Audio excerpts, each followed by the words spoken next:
ये बड़ी चिंता का एक ऐसा क्षण है कि जहां सबसे बड़ी अदालतों के सबसे बड़े जज सबसे कमजोर लोगों के खिलाफ इस तरह की बयानबाजी करने लगे तो कहां का लोकतंत्र और कहां का प्रजातंत्र और कहां का संविधान? हम आखिर जाएं तो जाएं कहां? गुहार किसके सामने लगाएं? शिक्षा मंत्री से इस्तीफा मांगते हैं तो कॉकरोचों को कुचल दिया जाता है, शिक्षा मंत्री से जवाब पूछा जाता है तो आप ये देखिए कि पुलिस एक्शन हो जाता है। पहले तो गलती सिस्टम ही करता है कि युवाओं को कॉकरोच बोल देता है। वो कहता है कि जो बेरोजगार युवा घूम रहे हैं कॉकरोच की तरह हैं। अब वही कॉकरोच जब अपना एक मंच बनाने की बात करते हैं और वो कहते हैं कि अब हम सरकार से जवाब मांगेंगे, हम धर्मेंद्र प्रधान शिक्षा मंत्री से इस्तीफा मांगेंगे, तो इसमें गलत क्या है? इससे पहले तमाम ट्विटर मूवमेंट हुए, तमाम ट्विटर कैंपेन हुए। सरकार तो अपनी गलत चीज को भी जस्टिफाई कराने के लिए पूरी पीआर एजेंसी का इस्तेमाल करती है। यहाँ सही चीजों के लिए अगर कोई पेज क्रिएट होता है, कोई हैंडल क्रिएट होता है जिससे कि सरकार पे वजन लगे अपनी बात को रखने का, तो आप उसको दबाने की कोशिश करते हो। मुझे बताइए कि ये 2-3 करोड़ जो लोग हैं ये कौन हैं? क्या इनकी कोई राजनीतिक विचारधारा है? क्या इनमें बीजेपी के वोटर्स भी हो सकते हैं?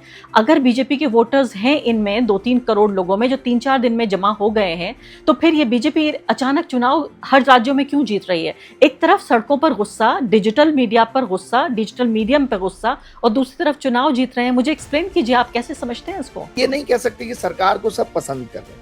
देखिए, अगर पसंद कर रहे होते तो 400 से 300, 300 से 240 नहीं होते। मैंने पहले भी ये बात कही है। तो पसंद नहीं कर रहे।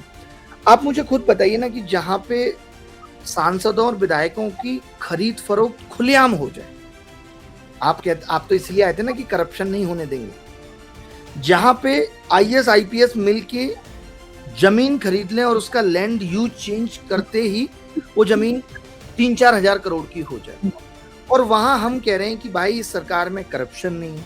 नमस्कार, इस खास कार्यक्रम में आपका बहुत बहुत स्वागत है। मैं हूं Arfa Khanam sherwani. The cockroach Janata party, जी हाँ, ये पार्टी या एक डिजिटल आंदोलन एक तरह से सनसनी बन के उभर रहा है देश में, और इसका अंदाज़ा सबसे पहले इस देश की सरकार, इस देश के प्रधानमंत्री को है, और इसीलिए इसको कुचलने की अब तक की सबसे बड़ी कोशिश की गई है। कॉकरोच जनता पार्टी को कुचलने, मसलने, जूते से दबाने की, सरकारी जो बूट है वो उससे दबाने की सबसे बड़ी कोशिश की गई है। अगर आप अभी जाएं उनके फाउंडर अभिजीत दीपके के ट्विटर हैंडल पर, आपको पूरे ट्विटर हैंडल में सिर्फ एक तरह के ट्वीट मिलेंगे, वो ये कि उनका इंस्टाग्राम हैंडल उनकी पार्टी का हैक कर लिया गया है और अब वो एक्सेस नहीं कर सकते उसको। इसके अलावा उनका खुद का जो निजी ट्विटर हैंडल है वो हैक कर लिया गया है। जो वेबसाइट है जिस पर लाखों नहीं बल्कि करोड़ों लोग जुड़ रहे थे, उस वेबसाइट को टेकन डाउन कर लिया गया है। यानी सरकार ने भारत की इस वेबसाइट को सस्पेंड कर दिया है। वेबसाइट को आप नहीं पहुंच सकते। अगर आप टाइप करने की कोशिश करें cockroachjanataparty.org, तो आप देखिए, अगर मैं आपको ये काम देती हूँ, देखिए आपको ये नहीं मिलेगी वेबसाइट। अभिजीत दीपके कह रहे हैं कि 10 लाख कॉकरोच ने साइन अप किया था इस वेबसाइट पर और मेंबर्स बन गए थे। 6 लाख कॉकरोच ने साइन की थी वो पिटीशन जिसमें रेजिग्नेशन की मांग की गई थी धर्मेंद्र प्रधान की, और साथ साथ गवर्नमेंट जो है वो ये कह रहे हैं क्यों इन कॉकरोचों से परेशान है, लेकिन हम फिर वापस आएंगे। यानी कि ट्विटर हैंडल सस्पेंड करने के बाद, बाकी अकाउंट्स हैक करने के बाद अब वेबसाइट बंद कर दी गई है।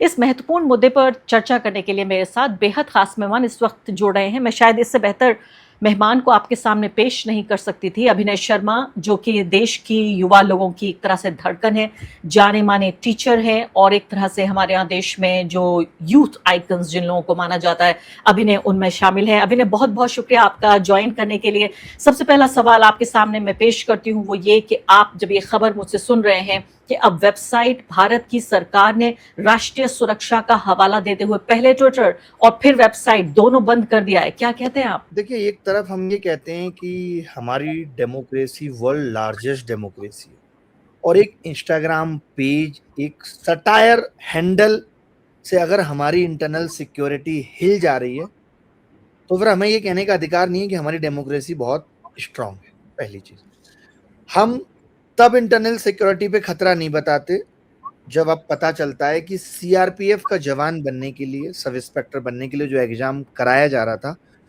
उसमें पेपर लीक हो रहा था, सिस्टम हैक हो रहे थे।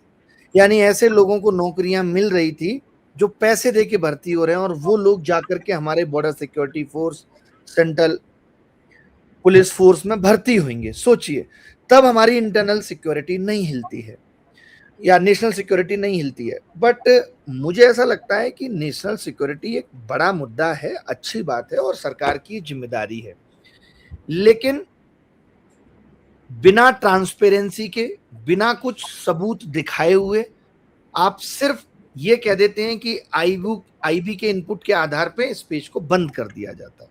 तो मैं ये कह रहा हूं कि आप बताइए, सिर्फ इस डर से कि भाई 22 मिलियन लोग हैं, इनको कोई भी दिशा दी जा सकती है, तो अब ये दिशा देने का काम तो श्रद्धा कपूर भी कर सकती है, ये दिशा देने का काम तो कोई और भी कर सकते हैं जिनके 22 मिलियन से ज्यादा फॉलोअर्स हैं। ये लॉजिक नहीं हो सकता ना कि किसी को 22 मिलियन लोग फॉलो कर रहे हैं तो वो किसी को भी गुमराह कर देगा। क्या अभी तक आप बता सकती हैं कि उस इंस्टाग्राम हैंडल या ट्विटर हैंडल से कोई भी ऐसी गुमराह करने वाली बात की गई? मुझे नहीं लगता, मैंने भी करीब से देखा है बट मुझे ऐसा नहीं लगता। पहले तो गलती सिस्टम ही करता है कि युवाओं को कॉकरोच बोल देता है। वो कहता है कि जो बेरोजगार युवा घूम रहे हैं कॉकरोच की तरह हैं। अब वही कॉकरोच जब अपना एक मंच बनाने की बात करते हैं और वो कहते हैं कि हम सरकार से जवाब मांगेंगे, हम धर्मेंद्र प्रधान शिक्षा मंत्री से इस्तीफा मांगेंगे, तो इसमें गलत क्या है? इससे पहले तमाम ट्विटर मूवमेंट हुए, तमाम ट्विटर कैंपेन हुए।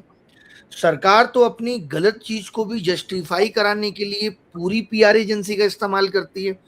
यहां सही चीजों के लिए अगर कोई पेज क्रिएट होता है, कोई हैंडल क्रिएट होता है जिससे कि सरकार पे वजन लगे अपनी बात को रखने का, तो आप उसको दबाने की कोशिश करते हो। तो मुझे लगता है कि ये डेमोक्रेसी पे चोट है, ये लोकतंत्र पे चोट है, जहां ये इस तरीके की बातें आती हैं। आपने देखा होगा कि अभिजीत साहब आम आदमी की किसी नेता के साथ उसकी फोटो थी आज से 10 साल पहले, 12 साल पहले, तो वो आम आदमी पार्टी का एजेंट हो गया, वो आम आदमी पार्टी के लिए काम कर रहा है। अरे साहब, उसकी तो फोटो थी। कुमार विश्वास की तो तमाम वीडियो आम आदमी पार्टी के साथ है, बट वो तो आज बीजेपी के लिए काम कर रहे हैं।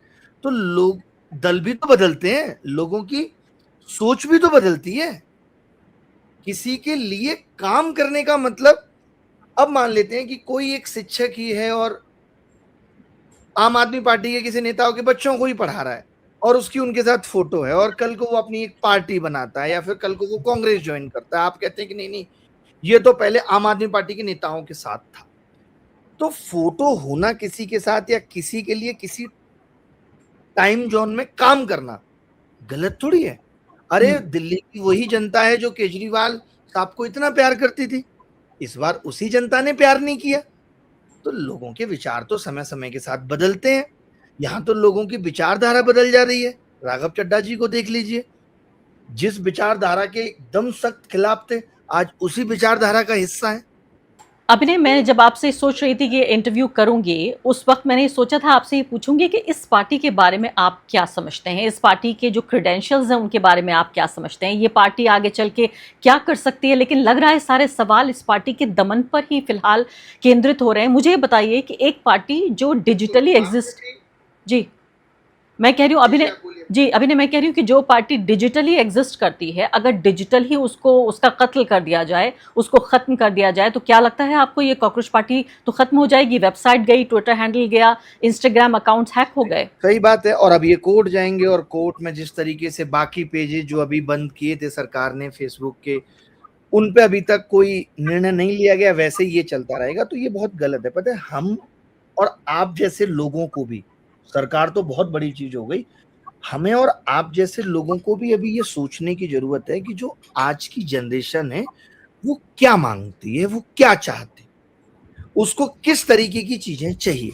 आप बताइए, ये दुर्भाग्य था कि एक पार्टी ने ये कहा या एक बंदे ने ये कहा, अगर आप आलसी हैं, आपको मोबाइल चलाने की लत है और आप पूरे दिन फोन पे बैठे रहते हैं और आप सरकार के नीतियों से परेशान हैं, तो आप ये इंस्टाग्राम या ये कॉकरोच जनता पार्टी ज्वाइन कर लीजिए। और सोचिए, 4 से 5 दिन में 22 मिलियन लोग, यानी लगभग 2.25 करोड़ लोग ज्वाइन कर लेते हैं। तो सरकार के लिए ये एक सीख था कि लोग हमसे परेशान हैं। सरकार के लिए ये एक डेटा था, जिस डेटा को वो छुपाती है, बेरोजगारी का डेटा, कि आज देश में ऑनलाइन 4-5 दिन के अंदर इतना एक्टिव बेरोजगार युवा बैठा है, आलसी युवा बैठा है। सरकार की आंखें खुलनी चाहिए थी कि हम जो ये कहते हैं कि डेमोग्राफिक डिविडेंड है, आज भारत में 36 करोड़ युवा है और इस युवाओं के कंधों पर देश का भविष्य है, प्रधानमंत्री जी हर रैली में कहते हैं, तो फिर उनको चिंता करनी चाहिए थी कि यार ये भविष्य तो आलस और इंस्टाग्राम पे अटका हुआ है। ये चिंता की बातें थी। और सरकार को अगर लग रहा था कि नहीं हम बिल्कुल सही हैं, तो सरकार अगर ये 6 लाख युवा, जैसा कि आपने बताया कि पिटीशन साइन कर चुके थे, अगर 22 मिलियन लोगों में 6 लाख लोग भी, 6 लाख बड़ी संख्या होती है, ये लोग साइन कर देते हैं कि साहब शिक्षा मंत्री को हटाओ, तो सरकार को तत्काल हटाना चाहिए था।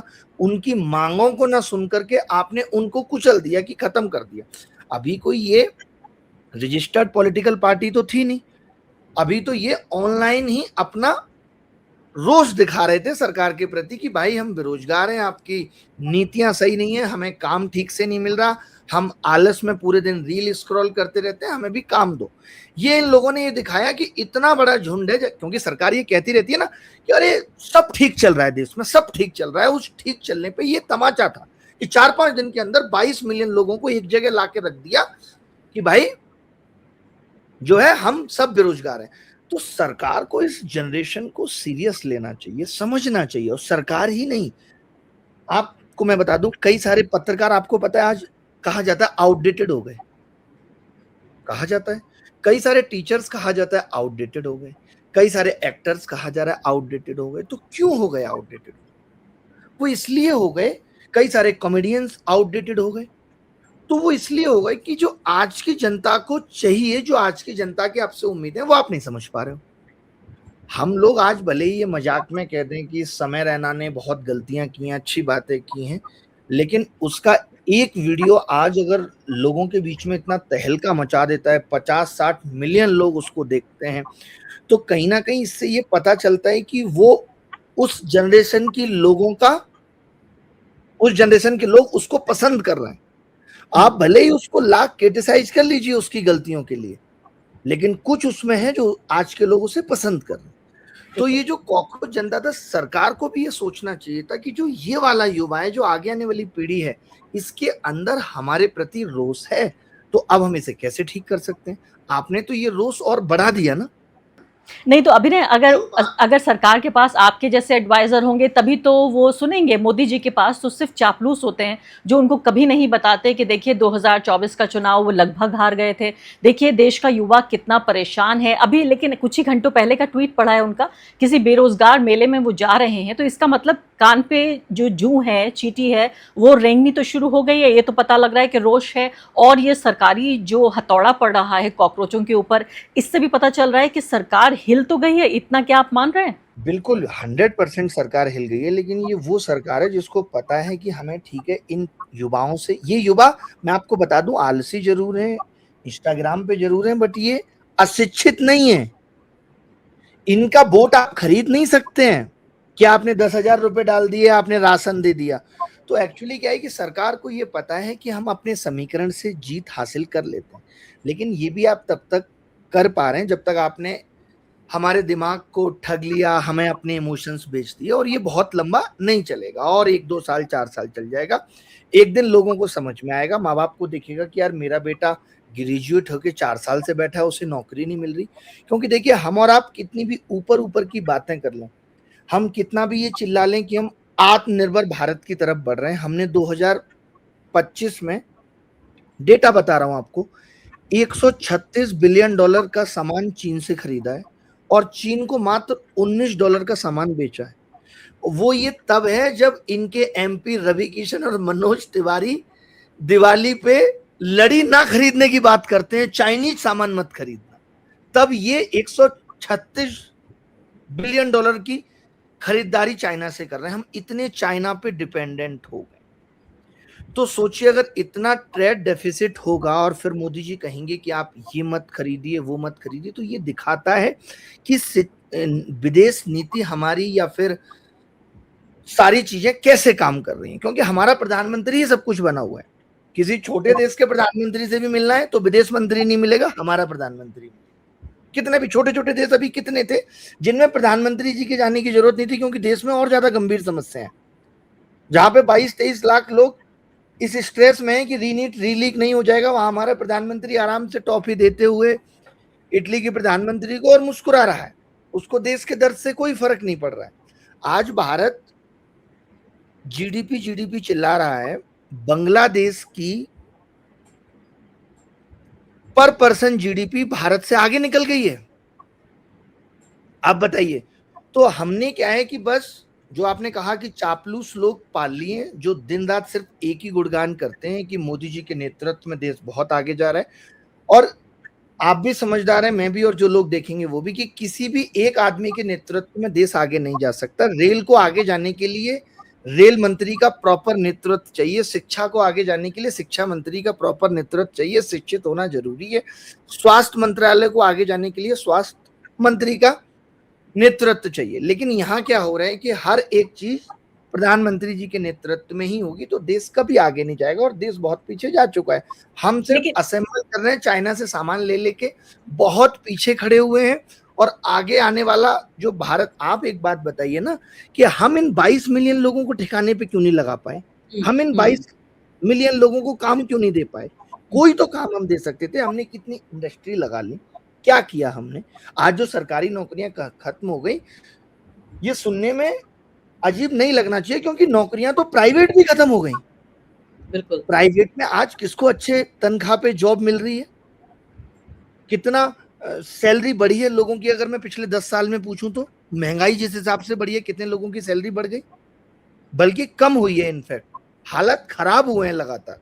नहीं, तो फिर ये बताइए अभिनय कि इसके अलावा कि शिक्षा मंत्री का इस्तीफा होता, कॉकरोचों को कुचलने की जो ये कोशिश है, आपको नहीं लगता है कि इससे जो आम युवा है उसका गुस्सा और ज़्यादा बढ़ेगा? मैं इतने युवाओं से तो इंटरेक्ट नहीं करती जितने आप करते हैं, लेकिन अक्सर मैं फील्ड में जाती हूँ, लोगों से बातचीत करती हूँ, और जो ये संस्थापक हैं अभिजीत दीप के, जिन पहले पत्रकारों ने उनसे बात की उनमें से मैं शामिल हूँ, और जब पहला वीडियो मैंने पोस्ट किया तो उनकी वेबसाइट पर लाखों लोग आ गए रजिस्टर करने के लिए, और वेबसाइट जो है वो एक तरह से फ्रीज हो गई और काम करना बंद कर दिया। आप यकीन जानिए कि हजारों की तादाद में मेरे वीडियो के नीचे लोग आके कह रहे थे कि हमें ज्वाइन करना है, हमें ज्वाइन करना है। तो मुझे लगता है एक वेबसाइट को डाउन करके सरकार इनको बंद नहीं कर सकती। काफी लोगों में रोष है, अग्रेशन है। तो अगर अब भी सरकार अगर नहीं सुधरेगी या नहीं वो उस तरीके की नीतियों को बनाएगी और उनका पालन करेगी, तो आप ये समझ लीजिए कि देश में अब विकल्प बनेगा, और एक अच्छा विकल्प बनेगा। और लोग विकल्प की तलाश में। आज आप क्रिटिसाइज करेंगे गवर्नमेंट को, हम करेंगे, तो लोग पूछने आ जाते हैं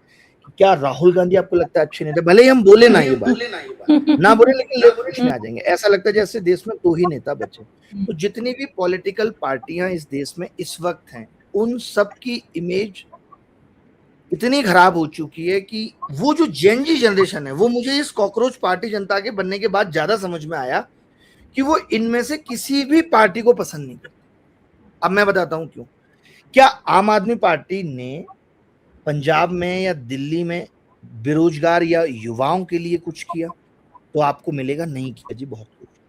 क्या कांग्रेस ने केरल में या फिर बाकी जगह जहां उनकी सरकार है उन्होंने किया? नहीं किया। सब एक ही थाली के चट्टे बट्टे हैं।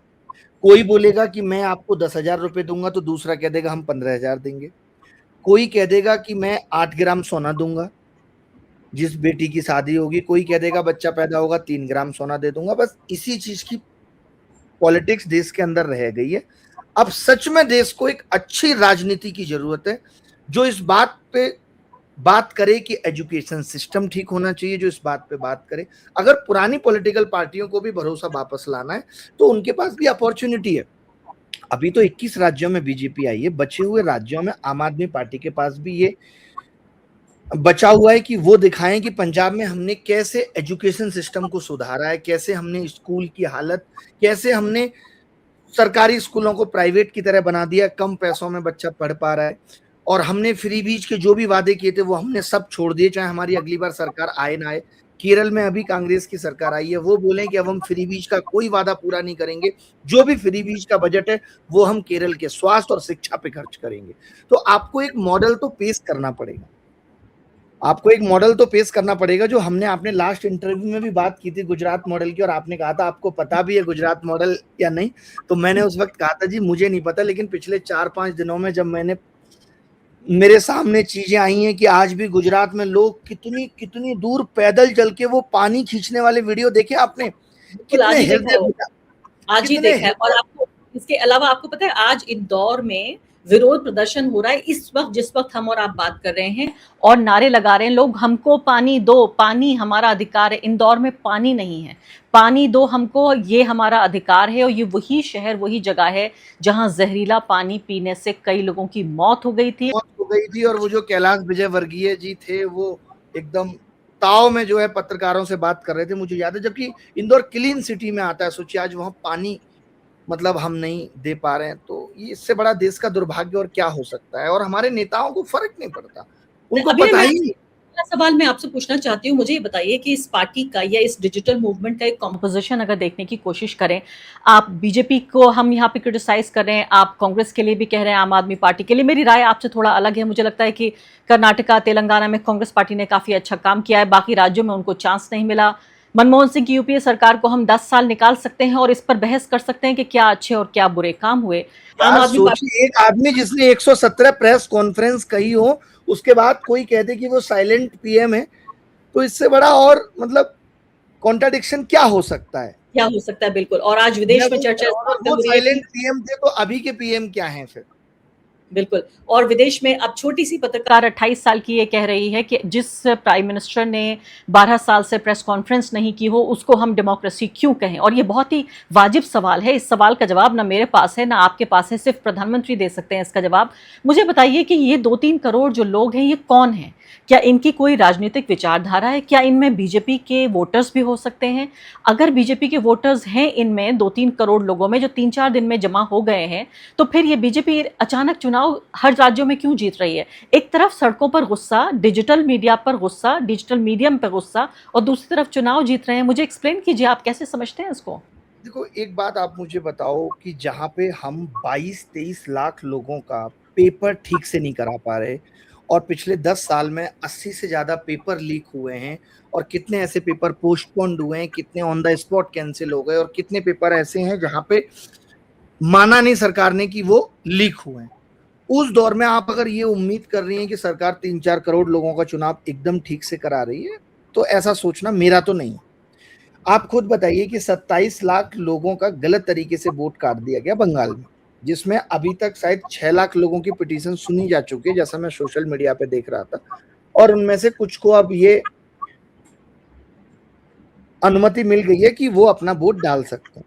तो अगर ऐसा था, आप देखिए 40% वोट मिले हैं ममता दीदी को, शायद 38 लाख वोटों का टोटल अंतर है जी। ओवरऑल जो है वो 38 लाख वोटों का अंतर है। यानी जीत और हार के बीच जो फर्क है अभिनय, उतना ही वो समीकरण इस तरीके से सेट कर देना कि कोई ये भी ना कहे। मैं ये नहीं मानता हूँ, लोग कहते हैं कि ईवीएम में घपला हो सकता है, मेरा अभी उतना दूर तक सोचना नहीं है, बट इतना देखिए 100 वोट है। अब 100 वोट में अगर जीत इस बेहाब पे हो रही है कि भाई 51 से ज्यादा लाने हैं और ये ऐसा कर पा रहे थे, तो फिर मैं ये जरूर मान सकता था कि नहीं ये बात ठीक है। बट ये भी कितना 45%, दूसरी पार्टियां 40-41%, थोड़ा सा वो गैप है। हमेशा आप किसी राज्य के चुनाव में देखेंगे तो ज्यादातर ऐसे कैंडिडेट जो कम मार्जिन से जीतते हैं वो इनके होते हैं, जितने भी कम मार्जिन से जीतते हैं। तो ये सब चीजें, जैसे अब ममता दीदी की मैं बात करूं तो उनकी ही विधानसभा में जब 15 राउंड हो चुके थे जिसमें वो 6-7 हजार वोटों से आगे थी, शायद 15 में वो 12 पे आ गई थी, मैं बहुत क्लोजली देख रहा था उस चीज को। लेकिन उसके बाद वो अचानक से बाहर आती हैं, कहती हैं मेरे साथ ऐसा हुआ वैसा हुआ, उसी दौरान में 2-3 राउंड और होते हैं क्लियर और वो हार जाते हैं। तो आप देखिए कि जहां पे अब यहाँ पे एक चीज आपको समझनी होगी कि जनता को ये दिखाना है कि नहीं नहीं तुम्हारे नेता में ही दम नहीं है, तुम्हारा नेता खुद नहीं जीत सकता तो वो पार्टी क्या जिताएगा। यही सेम चीज आपने देखा नई दिल्ली विधानसभा में हुई, जहां पे देवेश वर्मा जी ने साफ ये कह दिया था कि रिजल्ट के बाद देख लेना कौन जीतेगा, और उन्होंने क्लियर कट, अगर आप वो पुराने वीडियो निकाल के देखेंगे तो इतना वो कॉन्फिडेंस कैसे आ जाता है कि भाई हम जीतेंगे ही जीतेंगे, क्योंकि हमें पता है, हमने पुरानी वाली चुनाव आयोग तो सत्ता पार्टी के पूरी तरह साथ है। आप देखिए जिस बंदे को चुनाव में ऑब्जर्वर बना के भेजा गया था, बाद में उनको सीएम का सलाहकार बना दिया गया, तुरंत इनाम। तो आप देखिए इससे आपकी बाइसनेस नहीं दिखती, इससे नहीं पता चलता कि चीजें ठीक नहीं हो रही हैं। तो ऐसी एक चीज नहीं है, बहुत सारी चीजें हैं। और एक और उदाहरण आपको ऐड कर देती हूँ मैं, अभिनय स्क्रोल वेबसाइट ने एक इन्वेस्टिगेशन किया एक सिर्फ कंस्टिट्यूएंसी का, उस कंस्टिट्यूएंसी में 97% मुस्लिम मतदाता है और वहां बीजेपी बहुत जोर शोर आन बान शान के साथ जीती है, जहां 97% मुस्लिम मतदाता है। एक कंस्टिट्यूएंसी का इन्वेस्टिगेशन। वही वही वो मैंने भी देखा, आप जिसकी बात कर रही हैं, अभी 2-3 दिन पहले ही वो न्यूज में थी। तो वही वही मैं कह रहा हूं कि अब तो ऐसा तभी होगा जब शायद 100% जनता ही, या 90% जनता, या 80% जनता इनसे रुख मोड़ लेगी, और वो ऑलमोस्ट वक्त आने पे ही है। और हम ये नहीं कह सकते कि सरकार को सब पसंद कर रहे हैं। देखिए, अगर पसंद कर रहे होते तो 400 से 300, 300 से 240 नहीं होती। मैंने पहले भी ये बात कही है। तो पसंद नहीं कर रहे हैं। आप मुझे खुद बताइए ना कि जहां पे सांसदों और विधायकों की खरीद फरोख्त खुलेआम हो जाए, आप तो इसलिए आए थे ना कि करप्शन नहीं होने देंगे। जहां पे आईएएस आईपीएस मिलके जमीन खरीद लें और उसका लैंड यूज चेंज करते ही वो जमीन 3-4 हजार करोड़ की हो जाए, और वहां हम कह रहे हैं कि भाई इस सरकार में करप्शन नहीं है। जहां ऐसे लोग जिन पर इन्होंने ही आरोप लगाए करप्शन के, चाहे वो आप असम के सीएम साहब को देख लीजिए, जब वो स्वास्थ्य मंत्री थे, ये कहते हैं कि स्वास्थ्य मंत्रालय से 1500 या 15,000 करोड़ रुपए की चोरी हुई, वो आज सीएम है। उन लोगों को ही बुला के तो मैं कैसे आपसे उम्मीद करूं कि आप जो है इस करप्शन में आपकी सहमति नहीं है।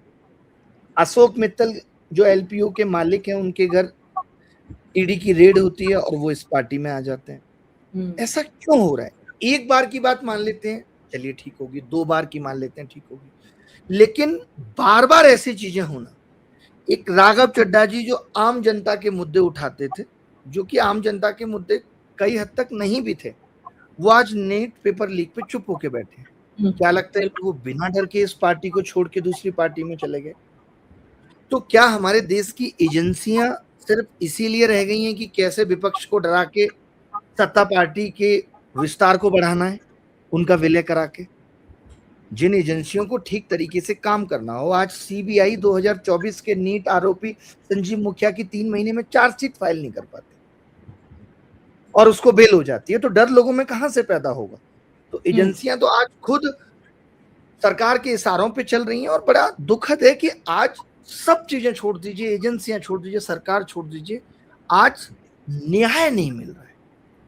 वो सबसे ज्यादा पीड़ादायक है कि आज आप न्याय मांगने, हमारी न्याय व्यवस्था मजबूत होने की बजाय कमजोर हो गई कि जहां पे तुरंत न्याय चाहिए था वहां पर भी न्याय नहीं मिल रहा। और उस दौर में सीजीआई साहब का ये बयान आना कि लोग फर्जी डिग्रियां लेके घूम रहे हैं, उनकी हेल्पलेसनेस को दिखाता है। असहाय है वो कि लोग फर्जी डिग्रियां लेके घूम रहे हैं और साहब चीफ जस्टिस ऑफ इंडिया कुछ नहीं कर सकते।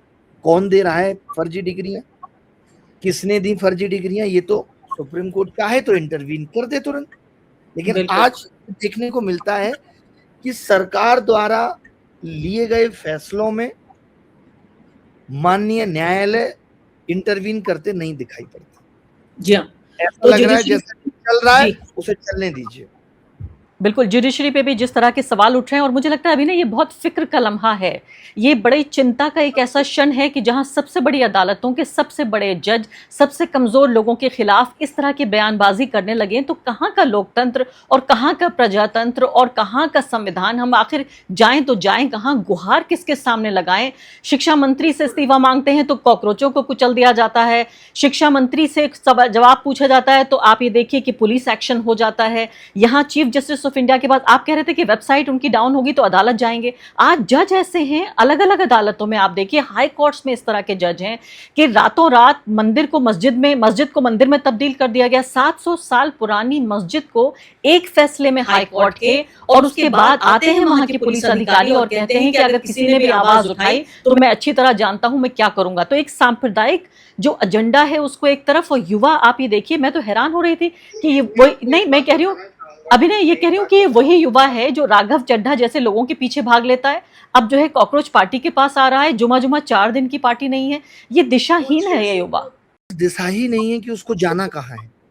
बिल्कुल आप सही कह रही हैं। और देखिए, ये सांप्रदायिक वाली जो आपने बात कही, ये मुझे नहीं लगता कि बहुत एक लॉन्ग टर्म फायदा देने वाली बात है। और इसलिए नहीं है, मैं बता दूं कि जो आज की जनरेशन है वो शायद आप उतना ना मिलती हो, मैं उस जनरेशन से मिलता हूं जिसको इन बातों से फर्क नहीं पड़ता कि आप मस्जिद में नमाज पढ़ती हैं, मैं मंदिर में पूजा करता हूं, उनको इस बात से फर्क नहीं पड़ता। ये हमारी वाली जनरेशन या हमसे पहले वाली जनरेशन जरूर इन चीजों के बारे में बात करती थी, सोचती थी, सुनती थी, बट ये जो कॉकरोच जनता पार्टी वाली जनता है, ये इन सब चीजों पे नहीं सोचती। इसको इतनी समझ है, इतना इसने सोशल मीडिया से और ऑनलाइन रहते हुए और किताबों से सीख लिया है।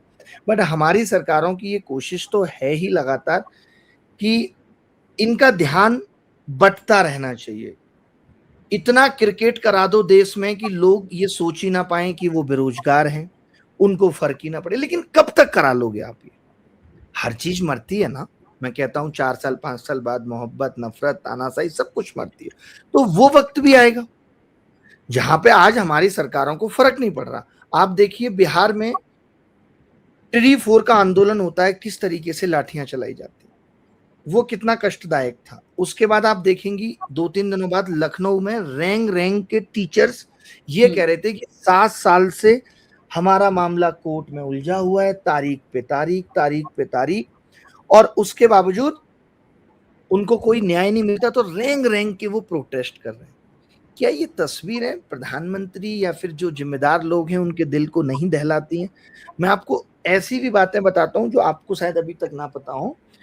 कितनी सारी पता है ऐसी वैकेंसी निकली, ठीक है, लोगों की नौकरी लग गई, उनको ऑफर लेटर दे दिया गया, और बाद में डिपार्टमेंट कह रहा है कि हमारे पास ज्वाइन कराने के लिए पैसा नहीं है, हम नहीं देंगे।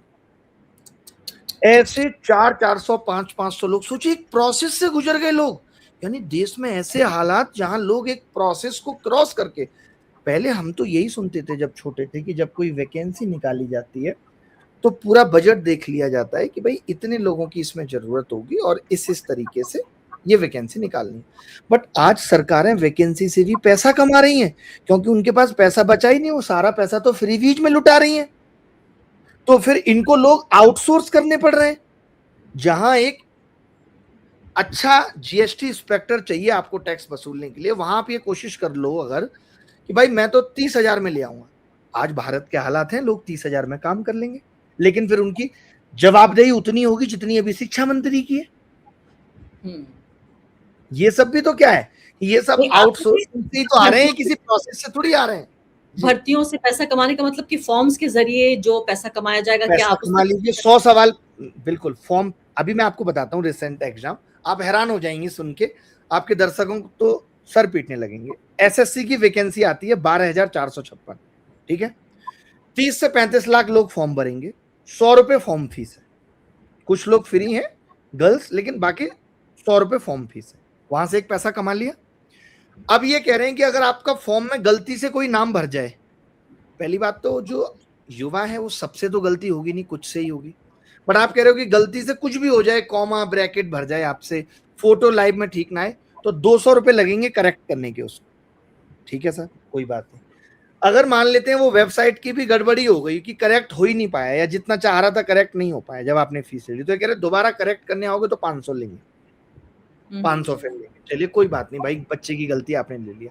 फिर ये कह रहे हैं कि हम प्री में 100 सवाल पूछेंगे और मेंस में पूछेंगे 130 और 60 कंप्यूटर के। अगर आपने कोई भी सवाल आपको लगता है कि वो गलत है, तो आप हमें बताना, 100 रुपए की फीस देना पर क्वेश्चन। जिस चीज को हम हटवा चुके थे डीओपीटी मिनिस्टर साहब से मिलके, वो वापस आ गई। अब वो वापस आ गई। सोचिए कोई अच्छा रिफॉर्म होता है तो वो हमेशा के लिए होता है या किसी एक साल के लिए होता है? तो हमेशा के लिए होना चाहिए। इस बार फिर से क्या आ गया, नॉन रिफंडेबल फीस है। अगर ये 100 में 10 सवाल पूछेंगे गलत, आप मान लीजिए, तो एक बच्चा देगा 1,000 रुपए और सब बच्चे बताएंगे कि मेरे हिसाब से ये गलत है, तो कितना पैसा कमाएंगे? इस तरीके से मतलब हर स्टेज पे इस तरीके की घिनौना कृत्य कर रहे हैं आयोग और एजेंसी सब मिलके।